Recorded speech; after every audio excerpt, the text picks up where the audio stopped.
Hi, I'm Joe Hupsey of Cadence, and today's blog entry is on verification IP, or VIP for short. The reason I picked this topic is that despite all the economic issues that are going on in the outside world, one thing I've noticed is that interest in VIP remains remarkably high. Thus, I've decided to interview a real expert on the subject, my colleague Levent Caglar. Levent is an architect in our VIP group, and he works very closely with a lot of customers, as well as, of course, R&D and our marketing teams. Hi, Levent. Welcome to my blog. Hi, Joe. How are you doing? Great, thanks. So let's just start with a really basic question. What is verification IP, and how does it differ from design IP? Sure.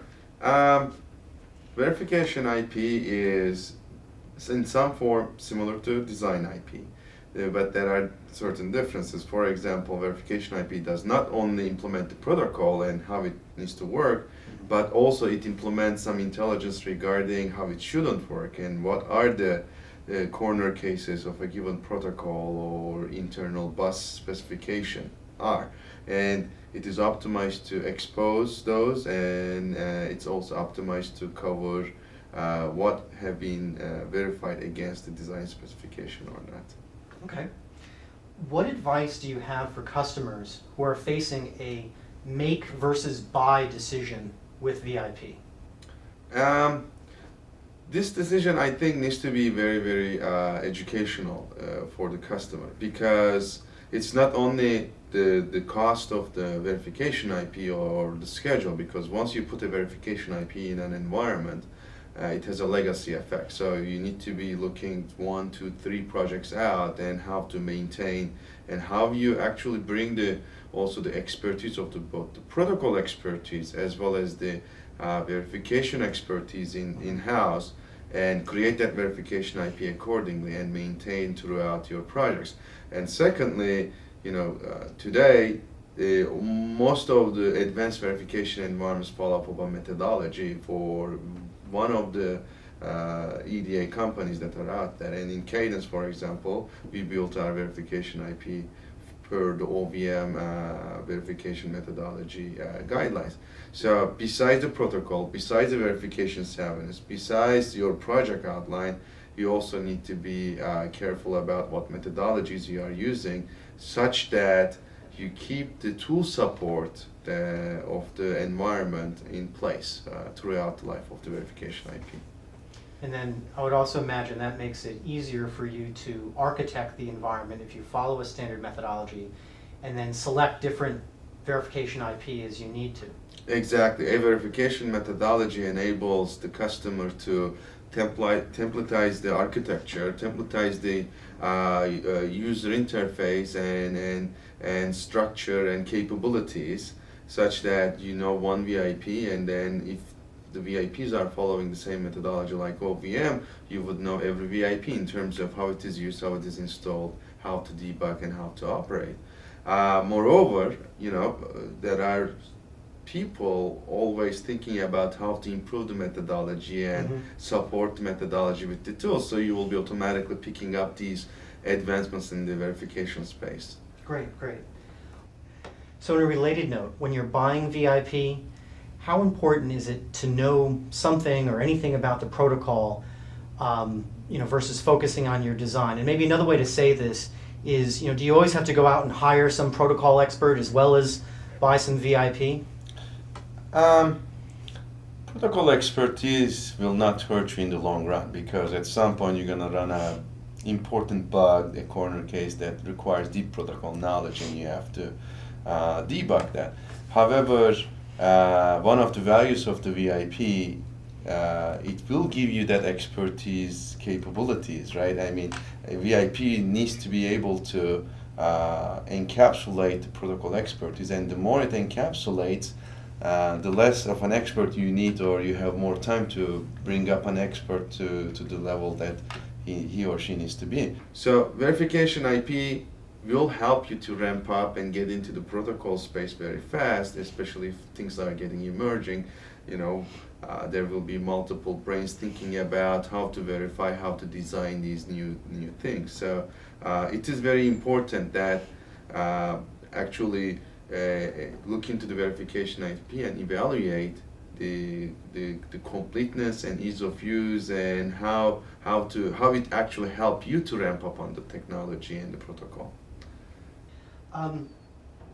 What are the important features to look for when a customer is evaluating VIP?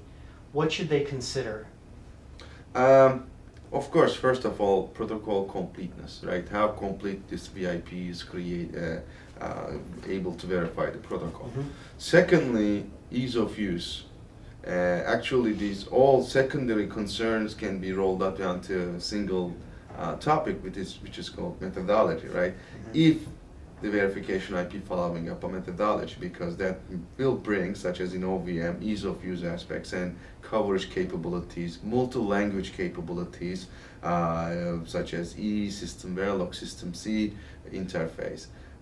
So they need to evaluate on that balance, because that will affect how fast they can achieve their end goal.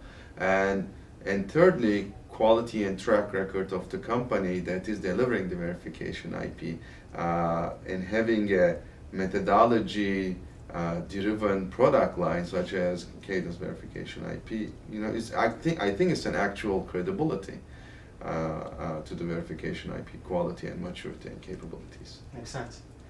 Kind of a related question then, what are things you need to be careful about, or what are some of the common misconceptions that people have about VIP? First of all, verification IP is an IP. It will have bugs, so nothing is bulletproof. So it is very important to have a guideline and objective referee or tracker what things are being done, what is not being done.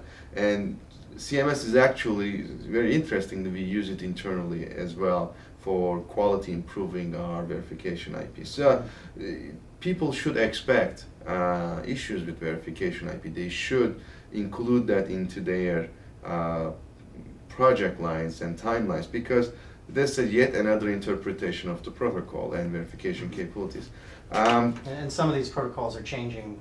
They're not even standardized themselves. Very, yet, right? very fast. I mean, if you are thinking that you want to beat the competition, be first in the protocol, verification IP is trying to beat the same odds and timelines and specification related issues. So probably a verification IP is as much as mature as your own design IP, but what makes a difference is the practices that the vendor is taking when building the verification IP, when regressing the verification IP, such as a methodology-driven approach or coverage-driven approach, and verification expertise. Great. Okay, last question. Of the 30 different VIPs that we offer, what's your favorite protocol? We offer about 40 protocols, by the way. 40, okay. Yes, we'll make you surprised, but we have a very large protocol portfolio right now. You have to pick a favorite. What's the favorite? If I have to pick a favorite, I think I gotta share it between PCI Express 3.0 and USB 3.0, because these two protocols makes the consumer's life every day, our lives make much easier. You are definitely using a USB device, or you are definitely connected to a PCI Express port in somewhere in your life, and it's incredible how these protocols are advanced now, and takes a lot of technology to build them, all the way from digital design to analog design to power. It's very interesting. Great idea. 3 points. Well, hey, thanks. Thank you so much, Joe. And thank you all for watching. And we hope you got as much out of this interview as we did in preparing it. So thank you for joining us. Thank you.